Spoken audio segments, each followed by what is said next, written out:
Part 1, The Silent Station. The Last Transmission.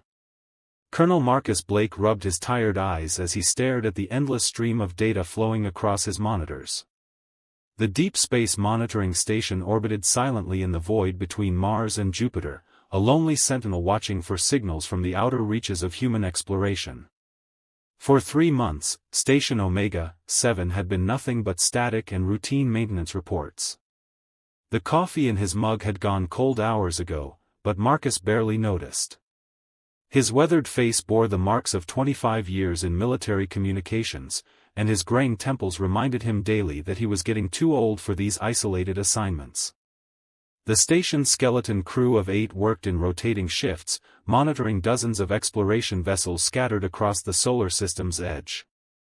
"Colonel Blake, sir." Lieutenant Nora Fleming's voice cut through the humming of the station's life support systems. The young signal analyst had been working the night shift for 2 weeks, her enthusiasm still intact despite the monotonous work. "What is it, Fleming?" Marcus turned from his console, noting the excitement in her voice. At 26, she was fresh out of the academy, brilliant with signal processing but still green when it came to field experience. "I'm picking up something unusual on the deep-range scanners. It's impossible, sir." She gestured to her workstation, where complex waveforms danced across multiple screens. "It's a transmission from the Meridian expedition." Marcus felt his blood run cold. "That's not possible, Lieutenant. The Meridian was lost 8 months ago. The entire crew of 12 was presumed dead when they went silent near the Kuiper Belt. The impossible signal." Fleming's fingers danced across her keyboard, isolating the signal and cleaning up the interference. "Sir, I've run the authentication protocols 3 times. The encryption keys match perfectly. This is definitely from Commander Stone's expedition." The Meridian had been humanity's most ambitious deep space mission, pushing further into the outer system than any previous expedition. They had been investigating unusual energy readings near Pluto when all communication ceased. Search and rescue operations had found no trace of the ship or its crew. Marcus moved to Fleming's station, his heart pounding as he watched the signal analysis unfold. The transmission was weak, fragmented, but undeniably real. "Can you clean it up enough for voice recognition?" "Working on it now, sir." Fleming's concentration was absolute as she applied various filters and enhancement algorithms. "There. I think I've got something." The speakers crackled to life, and through the static came a voice that Marcus recognized immediately. Commander David Stone, the Meridian's leader, a man Marcus had served with during the Europa crisis 5 years earlier. "Anyone receiving this, trapped in some kind of temporal field, coordinates follow, do not attempt rescue without proper shielding, the artifact is dangerous beyond imagination." The hidden coordinates. The transmission cut to static, but embedded within the signal was a string of coordinates that made Fleming gasp. "Sir, these coordinates, they're inside the solar system.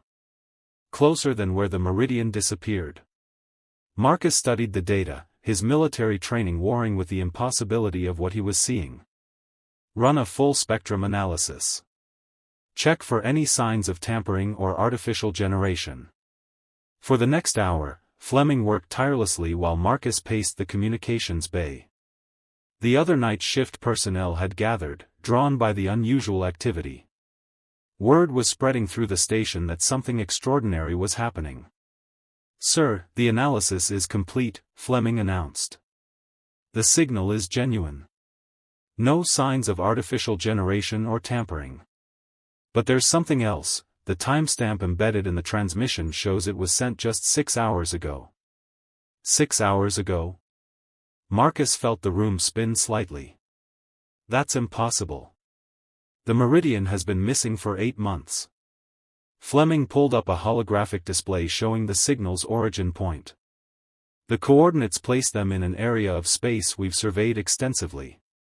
There's nothing there but empty void and cosmic radiation." The weight of decision. Marcus stared at the coordinates floating in the holographic display. As the senior officer on Station Omega-7, he had the authority to forward this information to Fleet Command, but he also knew what their response would be. After 8 months, the Meridian expedition had been officially declared lost with all hands. The fleet had moved on to other priorities. "Lieutenant, I want you to run continuous monitoring on those coordinates. Set up a dedicated array to watch for any further transmissions." Marcus moved to his secure communication terminal. "I'm going to contact Admiral Ross personally." "Sir, with respect, shouldn't we follow standard protocol and report to Sector Command first?" Fleming asked, though her tone suggested she understood the urgency of the situation. "This is too important for bureaucratic channels," Marcus replied, his fingers already working on the quantum encryption protocols. "If Commander Stone and his crew are somehow still alive, they need help immediately." The Admiral's response. The secure channel to Admiral Helena Ross took nearly an hour to establish. The fleet commander was currently aboard the battleship Titan, coordinating training exercises in the asteroid belt. When her face finally appeared on Marcus's screen, her expression was stern but attentive. "Colonel Blake, this had better be important. I'm in the middle of fleet maneuvers. Admiral, we've received a transmission from the Meridian expedition. They're alive, but trapped in what Commander Stone described as a temporal field." The silence that followed stretched for nearly 30 seconds. Admiral Ross was known for her quick decision-making, but this news clearly required careful consideration. "Colonel, the Meridian was declared lost 8 months ago. Are you certain this isn't some kind of elaborate hoax or misidentification?" Marcus transmitted the signal data and analysis results. "We've run every test possible, Admiral. The authentication is perfect, and Lieutenant Fleming is one of our best analysts. This is real."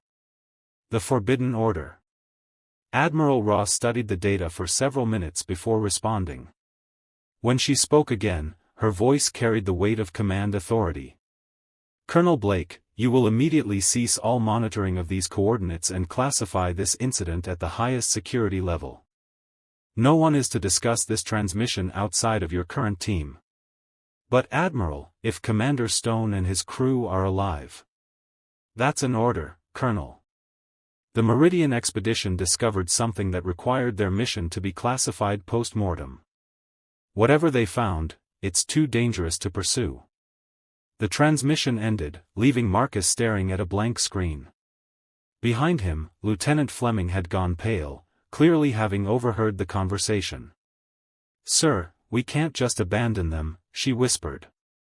"They're alive. They need our help." Marcus looked at the young officer, seeing his own moral conflict reflected in her eyes. In his 25 years of service, he had never disobeyed a direct order from a superior officer. But he had also never faced a situation where following orders meant abandoning fellow humans to an unknown fate. "Fleming, prepare a full copy of all our data on a secure drive. And start working on a way to boost our transmission power to those coordinates." "Sir, are you suggesting we disobey Admiral Ross's orders?" Marcus stood and walked to the observation port, staring out at the distant stars. Somewhere out there, 12 people were trapped in circumstances beyond imagination, and he was the only one who knew they were still alive. "I'm suggesting we do what's right, Lieutenant. Sometimes being a good soldier means knowing when not to follow orders." The weight of his decision settled on his shoulders as he began planning what might be the most important mission of his career. The silent station continued its orbit, but its purpose had suddenly become far more crucial than routine monitoring. The fate of the Meridian expedition now rested in the hands of a skeleton crew willing to risk everything for their fellow humans. Part 2, The Forbidden Mission. The Secret Assembly. Dr. Vincent Cross checked his chronometer for the third time in 5 minutes. The meeting was scheduled for 0300 hours in Bay 7, the most isolated section of Station Omega-7. As the station's xenobiologist, he had been studying deep space specimens for the past 2 years, but nothing had prepared him for the conversation Lieutenant Fleming had initiated 12 hours earlier. The bay doors hissed open, revealing Captain James Hawk already waiting inside. The veteran pilot's scarred hands gripped a coffee mug, and his weathered face showed the strain of too many dangerous missions. At 45, Hawk had logged more flight hours in hostile space than any other pilot in the fleet. "Dr. Cross," Hawk nodded as Vincent entered. "Fleming filled me in on the basics. A rescue mission the brass doesn't want us to attempt." "It's more complicated than that," Vincent replied, setting down his equipment case. "I've been analyzing the data Fleming shared. The energy signatures in that transmission matched theoretical patterns I've only seen in classified xenobiology reports." The bay doors opened again, admitting Colonel Blake and Lieutenant Fleming.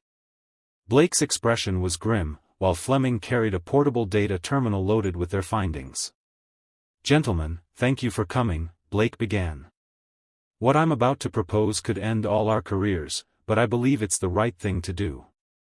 The technical challenge. Fleming activated her portable display, showing a three-dimensional map of the coordinates from the Meridian's transmission. "The location is approximately 47 million kilometers from our current position. Based on the energy readings, there's definitely something there that our long-range sensors can't detect." Captain Hawk studied the display, his pilot's instincts analyzing flight paths and fuel requirements. "It's doable with the station's emergency shuttle, but we'd be cutting it close on life support. 4 people maximum, and no room for error." "What about the temporal field Commander Stone mentioned?" Vincent asked, pulling up his own analysis on a secondary screen. "If they're trapped in some kind of time distortion, approaching without proper preparation could trap us as well." Fleming switched to a different display showing her signal analysis. "I've been monitoring the coordinates continuously since yesterday. There are intermittent energy pulses every 47 minutes. The pattern suggests some kind of artificial containment field." Blake leaned forward, studying the data. "Artificial? You mean created by intelligence?" "That's my assessment," Vincent confirmed. "The energy patterns are too regular and complex to be natural phenomena. Whatever the Meridian encountered, it was designed by an advanced intelligence." The moral imperative. "Sir, with respect, this sounds incredibly dangerous," Hawk said, though his tone suggested he was already committed. "But 12 people are counting on us. I've served with Commander Stone before. He's a good man who wouldn't call for help unless the situation was desperate." Blake nodded slowly. "That's exactly why we can't abandon them. Admiral Ross's orders were clear, but sometimes duty to our fellow humans supersedes duty to the chain of command." Vincent closed his data display and looked at each of them in turn. "I need to be completely honest about what we might be facing. Based on the energy signatures and the temporal effects, we could be dealing with technology far beyond our current understanding. The risks are enormous." "What kind of risks?" Fleming asked, though her determined expression suggested she had already made her decision. "Temporal displacement, consciousness transfer, reality distortion, or worse," Vincent explained. "Some of the theoretical xenobiology research suggests that sufficiently advanced alien technology could rewrite the fundamental laws of physics in localized areas." The preparation phase. Despite the dangers, the team began preparing for their unauthorized mission. Captain Hawk spent hours reviewing the emergency shuttle systems, making modifications to extend its range and improve its shielding. The shuttle was designed for short-range rescue operations, not deep space exploration. "I've rerouted power from non-essential systems to the engines and life support," Hawk reported. "We'll have basic functionality, but no luxury systems. Food will be emergency rations, and the cabin temperature will be barely comfortable."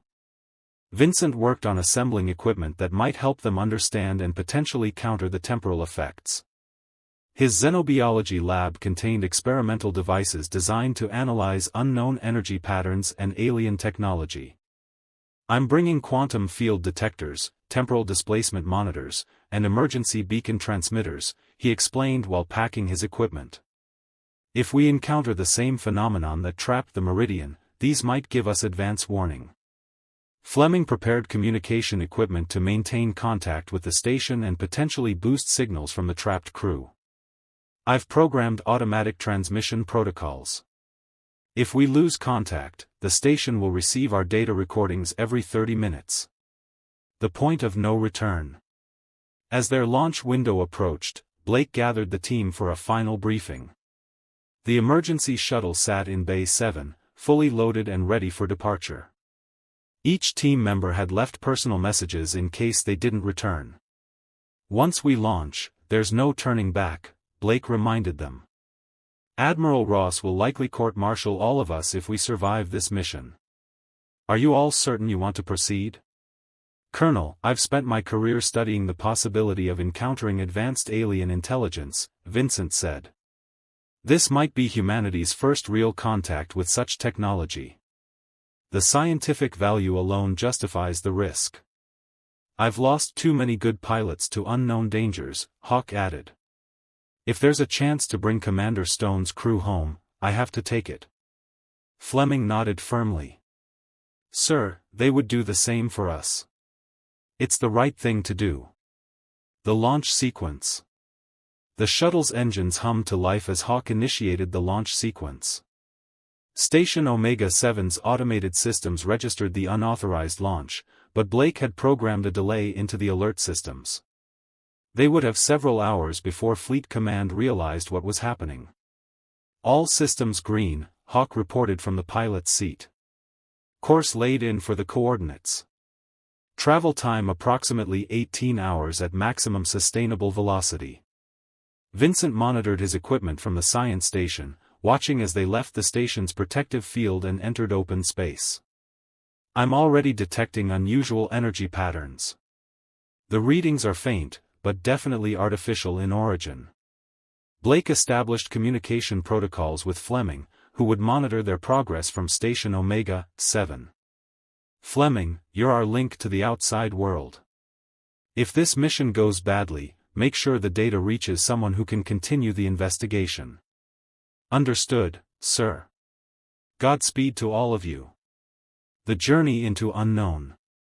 As the shuttle accelerated toward the mysterious coordinates, the team settled into their roles. Hawk focused on navigation and system management, while Vincent analyzed the increasingly strange energy readings. Blake coordinated their efforts and maintained communication with the station. The energy signatures are getting stronger, Vincent reported 6 hours into their journey. I'm detecting at least 3 different types of exotic radiation. None of them appear in our database of known phenomena. Any danger to the shuttle? Hawk asked, adjusting their course slightly to avoid a debris field. Not immediately, but I recommend we approach cautiously. These energy patterns suggest technology that operates on principles we don't understand. Blake studied the tactical display, noting their progress toward the coordinates. We're committed now. Whatever we find out there, we face it together. The first anomaly. 12 hours into their journey, the shuttle's sensors detected their first clear anomaly. What appeared on their screens defied immediate explanation, a region of space where light bent at impossible angles and energy readings fluctuated wildly. Captain, are you seeing this? Vincent called from his station. The space ahead of us isn't behaving according to normal physics. Hawk stared at his navigation display, where stars appeared to be moving in slow spirals around an invisible center point. I've never seen anything like it. It's as if space itself has been twisted into a knot. The meridian's coordinates are right in the center of that distortion, Blake observed. Commander Stone wasn't exaggerating when he called it a temporal field. Vincent's instruments were registering readings that shouldn't have been possible. Gentlemen, we're approaching the edge of what might be an artificial pocket dimension. The physics inside that field could be completely different from normal space. As they drew closer to the anomaly, each team member felt the weight of their decision. They were about to enter unknown territory where the basic laws of reality might not apply. Behind them, Station Omega-7 continued its orbit, unaware that 4 of its crew members were about to make first contact with technology beyond human comprehension. The shuttle pressed forward into the swirling distortion, carrying with it humanity's hopes for rescuing the lost Meridian expedition and perhaps answering questions about our place in the universe. Part 3, The Time Loop Discovery. Entering the Anomaly. Engineer Tobias Reed felt his stomach lurch as the shuttle crossed the threshold of the spatial distortion. The 42-year-old technical specialist had experienced every type of space sickness known to humanity, but this was different. It felt as though reality itself was shifting around them. "Systems are going crazy," Tobias reported from his engineering station, watching as multiple warning lights flashed across his control panels. "Power fluctuations in all primary systems. I'm having to manually balance the reactor output every few seconds." Medic Luna Santos checked her biological monitoring equipment, noting unusual readings from all 4 crew members. At 38, she had served on medical teams throughout the outer colonies, but the biometric data she was seeing defied medical explanation. "Everyone's vital signs are fluctuating in synchronized patterns," Luna announced, her voice tight with concern.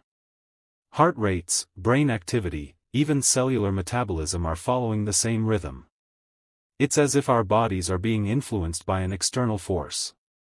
Captain Hawk struggled with the shuttle's controls as space around them continued to behave in impossible ways. "Navigation is useless in here.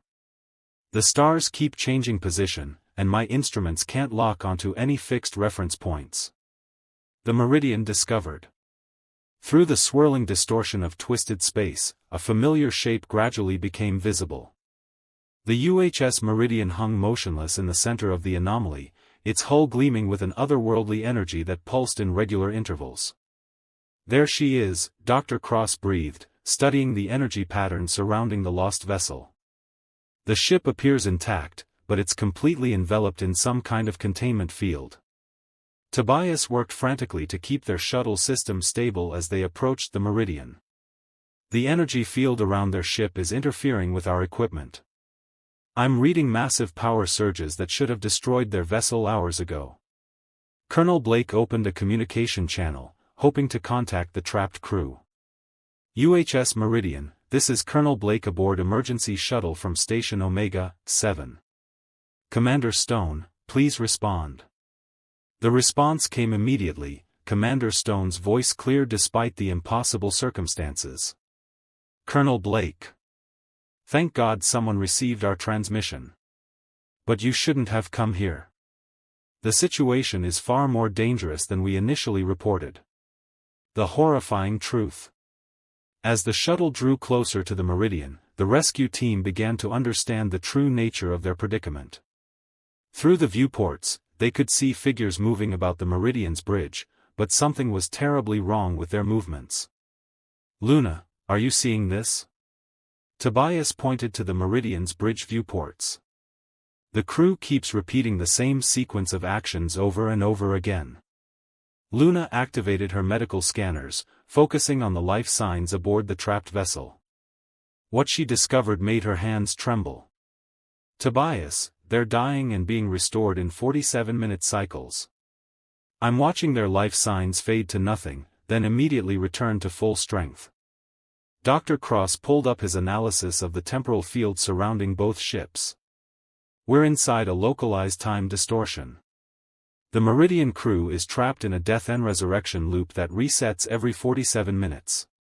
Commander Stone's voice crackled over the communication system. "We've experienced this cycle 347 times. Each death is real, but we retain our memories when the reset occurs. We've tried everything to break free, but the alien technology that created this field is beyond our understanding." The alien artifact. Tobias detected an object near the Meridian that didn't belong to either human vessel. A crystalline structure approximately 50 meters in length floated alongside the trapped ship, pulsing with the same rhythm as the temporal field. "There's your culprit," he announced, highlighting the artifact on the main display. "That crystal structure is generating the temporal distortion. The energy patterns match exactly with the field that's trapping the Meridian." Luna studied the biological effects readings from her instruments. "The artifact isn't just creating a time loop. It's somehow preserving consciousness through multiple death cycles.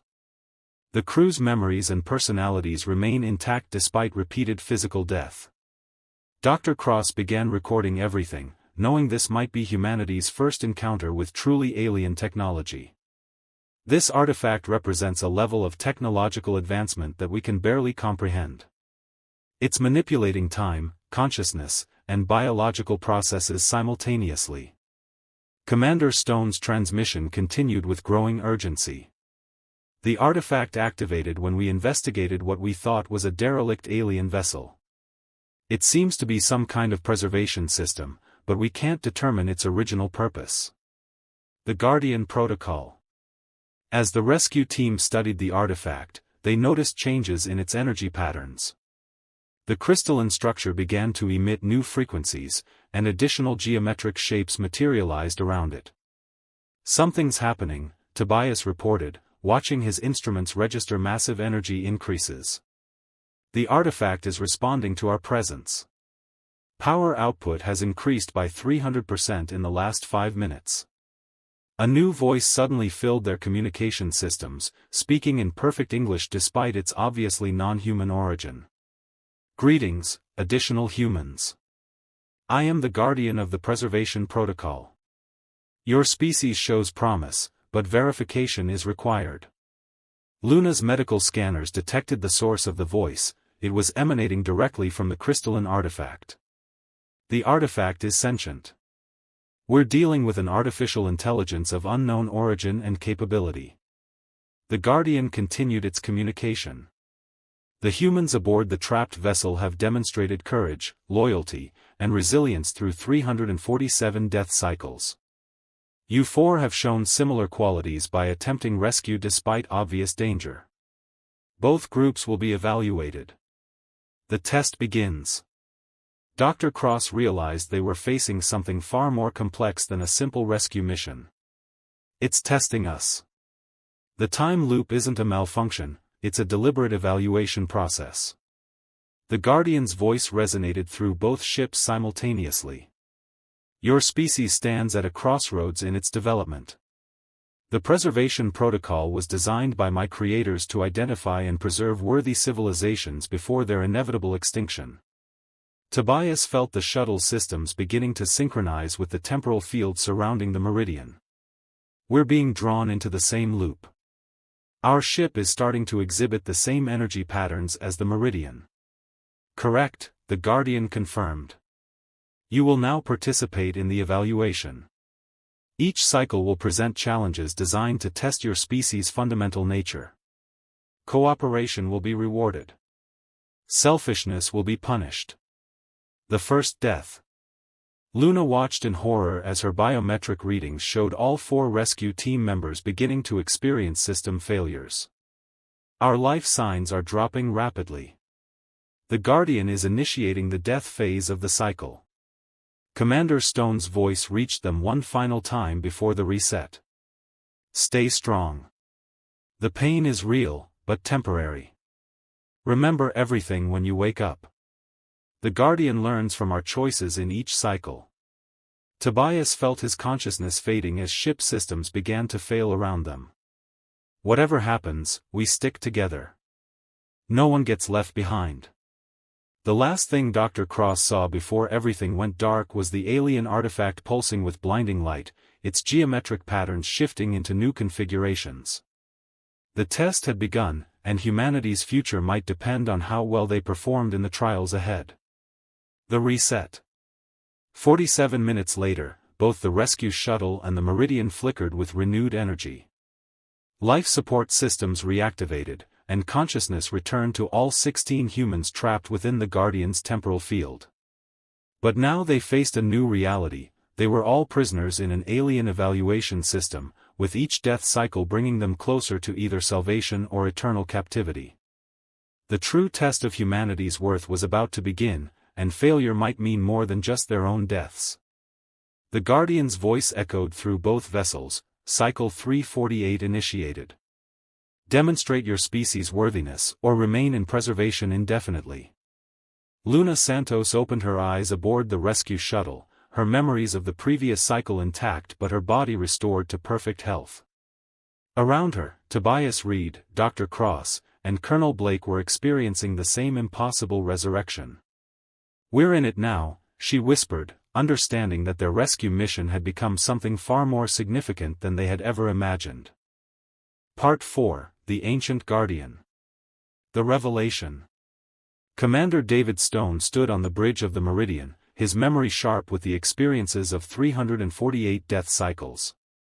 The 51-year-old expedition leader had been transformed by his time in the Guardian's temporal prison, gaining insights that no human had ever possessed. "Specialist Quinn, are you monitoring the energy patterns from the artifact?" Stone asked, turning to his alien technology expert. Specialist Zara Quinn, at 34, had become the team's foremost authority on the Guardian's systems through countless cycles of observation and analysis. Her fingers danced across holographic displays showing the crystalline artifact's complex energy signatures. "Commander, the Guardian's behavior has changed since the rescue team arrived," Quinn reported. "The artifact is generating new geometric patterns I've never seen before. It's as if their presence has activated previously dormant functions." Through the communication link, Dr. Cross's voice reached them from the rescue shuttle. "Commander Stone, we're detecting massive changes in the temporal field. The Guardian seems to be preparing for something significant." The Guardian's history.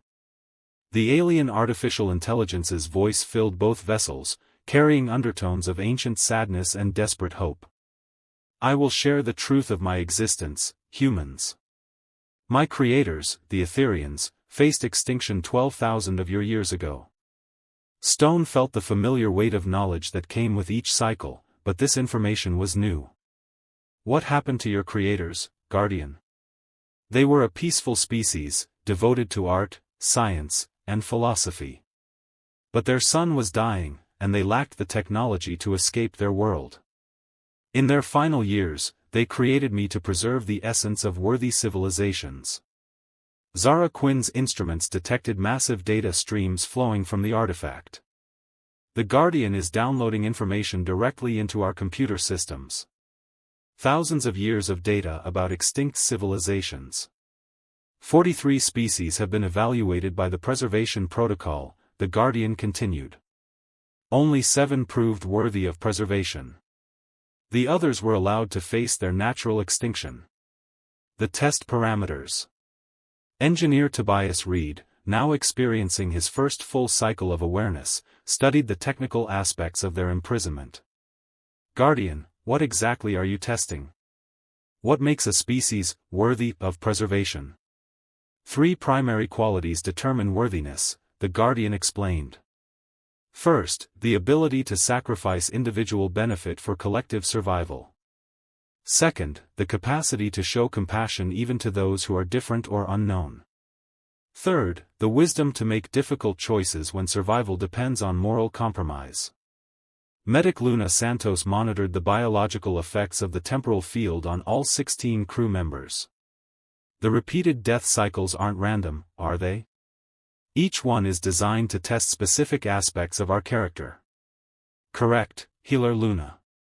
Each cycle presents scenarios where your species must choose between self-preservation and higher principles. Your responses determine your ultimate fate." The previous cycles. Commander Stone shared his accumulated knowledge with the rescue team. "We've faced every type of moral challenge imaginable. Scenarios where saving one person meant sacrificing others. Situations where survival required betraying trust or abandoning principles. How have we performed?" Colonel Blake asked, though his tone suggested he already knew the answer wasn't simple. Specialist Quinn accessed her detailed records. "Mixed results, Colonel. We've shown remarkable courage and loyalty, but we've also made choices that prioritized human lives over alien interests. The Guardian considers this a significant flaw." "Explain," Dr. Cross requested, his scientific mind trying to understand the evaluation criteria. "In Cycle 127, we were presented with a scenario where we could save all human lives by destroying an alien artifact that contained the preserved consciousness of an extinct species. Most of our team voted to destroy it. The moral dilemma. The Guardian's voice took on a more urgent tone. The arrival of the rescue team has created a new testing scenario. 16 humans now face the ultimate evaluation. The stakes have increased exponentially. What do you mean? Stone asked, though part of him dreaded the answer. Your species representatives must now choose between two options. Option 1, I will release the original 12 crew members, allowing them to return to Earth. Option 2, I will preserve all 16 of you here, but will also extend protection to your entire species when their son eventually dies. Luna Santos felt her heart racing as the implications became clear. You're asking us to choose between saving ourselves and potentially saving all of humanity in the future. The choice is more complex, the Guardian continued. If you choose individual survival, your species will face natural extinction in approximately 4 billion years. If you choose preservation, I will monitor Earth and activate protection protocols when necessary. The species perspective. Zara Quinn accessed the Guardian's historical data about the preserved species. Guardian, what happened to the 7 species you deemed worthy? Where are they now? They exist within parallel temporal fields, similar to your current situation but without the death cycles.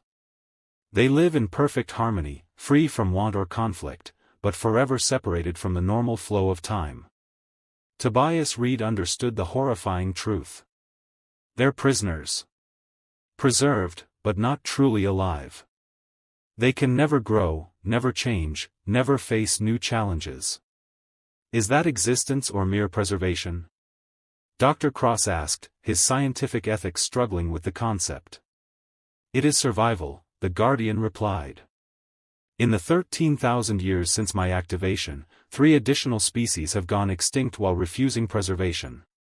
Only the 7 who accepted my offer continue to exist. The impossible choice. Commander Stone gathered both crews for a joint decision-making session. The weight of speaking for all humanity rested on 16 individuals trapped in an alien temporal field. The Guardian is offering us a choice that will determine the fate of our entire species, Stone explained. We can save ourselves and leave humanity to face natural extinction billions of years from now, or we can sacrifice our freedom to guarantee our species' survival. There's a third option, Colonel Blake suggested. We could try to fight the Guardian, attempt to destroy the artifact and escape. Negative, Specialist Quinn reported.